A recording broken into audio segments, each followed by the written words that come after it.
Los Angeles, California, ये दुनिया की उन जगहों में से है जो फेमस है अपने रिच एनवायरनमेंट के लिए, जिसे टीवी इंडस्ट्री से लेकर बड़े बड़े हॉलीवुड स्टार्स का घर माना जाता है। दुनिया के कोने कोने से यहाँ लोग अपनी किस्मत आजमाने और फेम और फॉर्चून की तलाश में आते हैं। ये वो जगह है जहां सपने पूरे होते हैं और जहां सब कुछ पॉसिबल है। लेकिन वही लॉस एंजलिस की एक दूसरी तस्वीर भी है जो काफी डरावनी है। ये बात है 1960s और 70s के दशक की, जहां शहर में एक के बाद एक लड़कियां गायब हो रही थी, और वो भी एक सेम पैटर्न में, जिन्हें ना किसी ने दोबारा देखा और ना कभी किसी को उनके बारे में पता चला। तो आज हम बात करेंगे रॉबिन ग्रैहम की।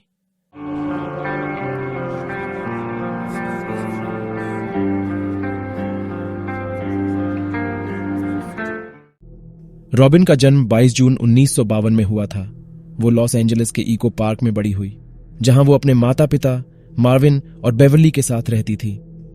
रॉबिन की पर्सनैलिटी बचपन से ही काफी अच्छी थी। वो स्मार्ट थी और कॉन्फिडेंट भी। उसे लोगों से मिलना पसंद था, यहां तक कि वो अपने स्कूल में भी एक काफी ब्राइट स्टूडेंट थी, जिसके चलते वो अपने हाई स्कूल से ग्रेजुएट हुई और अपनी इसी हार्डवर्क को जारी रखते हुए उसने पियर्स कॉलेज में एडमिशन लिया, जिसके साथ ही वो पियर 1 इंपोर्ट्स, जो कि एक होम डेकोर स्टोर था, वहां भी काम किया करती थी।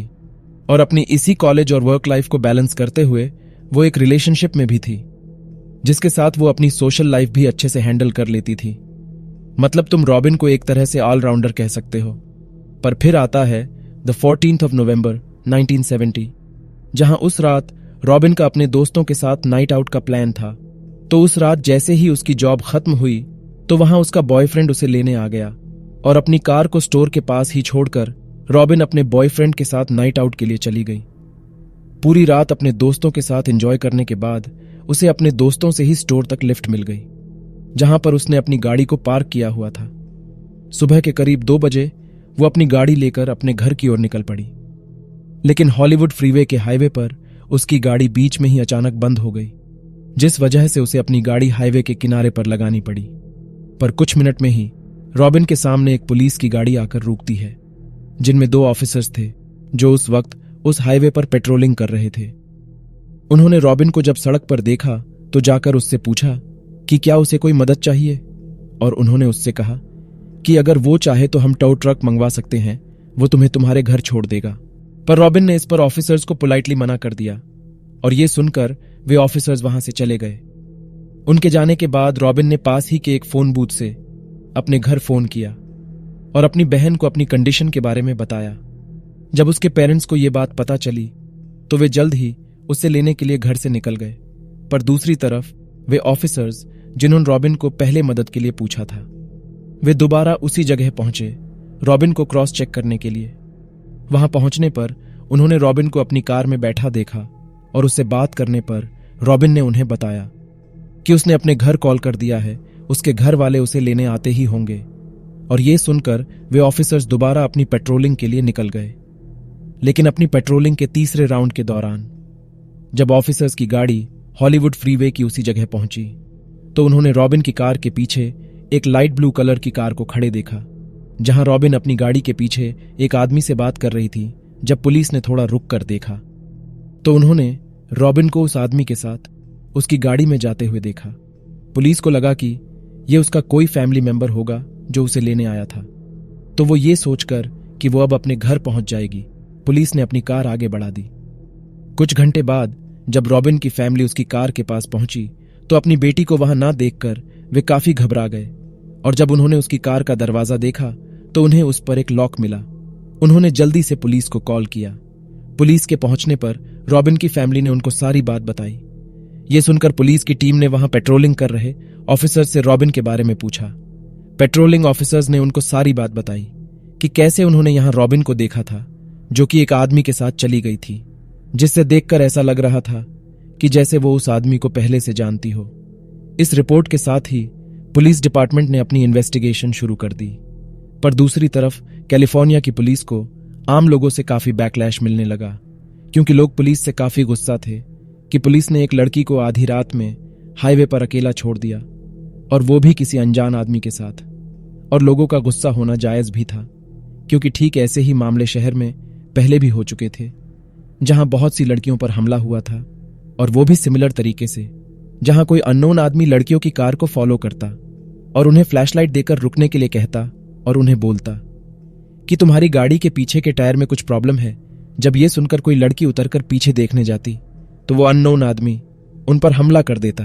और इन्हीं केसेस को देखकर पुलिस ने शहर के लोगों को समझाया कि उनको खास रात में किसी भी अनजान व्यक्ति की बातों में नहीं आना है जो उन्हें उनकी गाड़ी रोकने या उन्हें उतरने के लिए कहें। लेकिन अब रॉबिन के साथ जो हुआ उससे पूरे पुलिस डिपार्टमेंट पर अब काफी प्रेशर आ गया था, क्योंकि ये केस उन कई अनसॉल्व्ड केसेस जैसा लग रहा था जो पहले भी हुए थे, जिनमें पहले केस में एक इजरायली बॉर्न स्टूडेंट जिसका नाम रोज टैशमैन था, वो भी इसी तरह रात के अंधेरे में हॉलीवुड फ्रीवे पर ड्राइव कर रही थी, पर अचानक उसका टायर पंचर हो गया और अगले दिन पुलिस को सिर्फ उसकी कार मिली। लेकिन बाद में उन्हें उसकी बॉडी हॉलीवुड हिल पर मिली, जहां गला घोंटकर उसका मर्डर कर दिया गया था। और उसके कुछ महीनों बाद ही ठीक ऐसे ही एक केस में सिंडी ली मेलन नाम की लेडी गायब हुई, जहां उसका भी टायर बीच रोड में पंचर हो गया था। बाद में जब उसके पिता से पुलिस की बात हुई तो उन्होंने बताया कि जब उनकी बेटी देर रात अपने घर नहीं आई तो उन्हें उसकी काफी चिंता होने लगी। इसलिए वे उस जगह पर गए जहां पर सिंडी जॉब किया करती थी। लेकिन उन्हें पता चला कि सिंडी तो बहुत टाइम पहले ही वहां से जा चुकी थी। लौटते समय रास्ते में उन्हें सिंडी की कार मिली, जिसका एक टायर बाहर जमीन पर पड़ा था और उसकी गाड़ी का ट्रंक और दरवाजे खुले हुए थे। उन्होंने जब जमीन पर गिरे हुए उस टायर को देखा तो उन्होंने देखा कि उस टायर को चाकू से काटा गया था। और पुलिस ने भी जब वहां से गुजरने वाले लोगों से पूछताछ की तो उनमें से कुछ लोगों ने बताया कि उन्होंने सिंडी को एक आदमी के साथ देखा था, पर पुलिस को इसके अलावा कोई और क्लू नहीं मिला और ना ही सिंडी को फिर किसी ने दोबारा देखा। ठीक ऐसे ही 1971 में लीसा स्मिथ नाम की लड़की ने एक अनजान व्यक्ति से लिफ्ट ली और उसके बाद उसे दोबारा किसी ने नहीं देखा। यहां लीसा सिर्फ 17 साल की थी। उसी साल अर्नेस्टीन टोरेला नाम की लेडी का वेंचुरा हाईवे पर उसी तरह कार का टायर खराब हुआ, जिसकी बॉडी बाद में सेंटा मोनिका माउंटेन्स पर मिली, जिस पर पुलिस का कहना था कि किसी ने शायद टायर ठीक करने के बहाने उस पर हमला किया। टोरेला के केस के 5 दिन बाद ही 20 साल की जेनेट कमाहेली को हाईवे 101 पर लिफ्ट लेते हुए देखा गया था। उसे एक आदमी के साथ देखा गया जो शायद अपने 20s में था और बाकी लड़कियों की तरह जेनेट को भी दोबारा किसी ने नहीं देखा। ऐसे ही 19 जून 1975 को मोना जीन गलेगोस रात को 1 बजे अपनी दोस्त के घर से निकली, जहां अगले दिन उसकी कार सैन बर्नार्डिनो हाईवे पर खड़ी मिली, जो कि लॉक थी और उसकी गैस भी खत्म थी। 6 महीने बाद पुलिस को जीन की बॉडी एक नदी में मिली। प्रेजेंट में रॉबिन के गायब होने की खबर पूरे शहर में फैल गई थी और इसी के चलते पुलिस को एक बड़ा इंपॉर्टेंट क्लू मिला, जहां एक लेडी सामने आई और उसने बताया कि कैसे उसकी भी गाड़ी हॉलीवुड फ्रीवे पर खराब हो गई थी और रॉबिन की ही तरह उस समय एक आदमी ने उसे अप्रोच किया जो अपने आप को पुलिस ऑफिसर बता रहा था। और यहां पर उसकी कार का रंग भी लाइट ब्लू ही था, जो उस लेडी को अपने साथ चलने के लिए कह रहा था। ये देखकर उस लेडी ने उस आदमी की मदद लेने से मना कर दिया और वो आदमी जल्दी से वहां से चला गया। कुछ 1 महीने बाद उस लेडी ने एक आदमी को आइडेंटिफाई किया। इसका नाम था ब्रूस डेविस। पुलिस ने जब ब्रूस डेविस की हिस्ट्री चेक की तो वे शॉक हो गए, क्योंकि ब्रूस दरअसल मैनसन फैमिली का मेंबर था, जो कि एक ऐसा कल्ट या कहे ग्रुप था जो लॉस एंजलिस में बहुत से मर्डर्स के लिए जिम्मेदार था, जिनमें से एक काफी फेमस मर्डर केस है शेरोन टेट का, जो कि एक हॉलीवुड एक्ट्रेस थी। यहां ब्रूस डेविस इस कल्ट के लीडर चार्ल्स का राइट हैंड था। बाद में डेविस को 2 मर्डर्स करने के लिए दोषी पाया गया, जो कि मैनसन फैमिली से ही कनेक्टेड थे, और वो कैलिफोर्निया के कुछ अनसॉल्व्ड मर्डर्स के लिए भी सस्पेक्ट था, जिसमें एक कपल को बड़ी बेरहमी से मारा गया था, जहां दोनों विक्टिम्स को करीब 40 बार चाकू मारा गया। पर इसके अलावा ऐसा कोई प्रूफ नहीं मिला जहां ब्रूस डेविस का लिंक रॉबिन के केस से कनेक्टेड हो। इसलिए पुलिस अब इस केस को लेकर और पॉसिबिलिटीज ढूंढने लगी, जहां कुछ इन्वेस्टिगेटर्स को रॉबिन के गायब होने में ज़ोडिएक किलर का हाथ लग रहा था, जो कि उस वक्त का सबसे खौफनाक सीरियल किलर था। ज़ोडिएक किलर का पहला विक्टिम नॉर्दर्न कैलिफोर्निया में 1968 में मिला था। पुलिस का मानना था कि उसने 5 लोगों को मारा है, पर मरने वालों की संख्या इससे कहीं ज्यादा थी। इन मर्डर्स का कोई मोटिव नहीं था। ज़ोडिएक किलर हमेशा रैंडम लोगों को मारता था, जिस कारण लोगों में जोडियक किलर का काफी खौफ था, क्योंकि किसी को यह नहीं पता था कि अब अगला कौन होगा। और यहां रॉबिन के केस में जिस रात वो गायब हुई थी उस रात फुल मून था, जो कि जोडियक किलर का एक सिग्नेचर था, क्योंकि वो भी अपने सारे मर्डर्स फुल मून की रात ही करता था।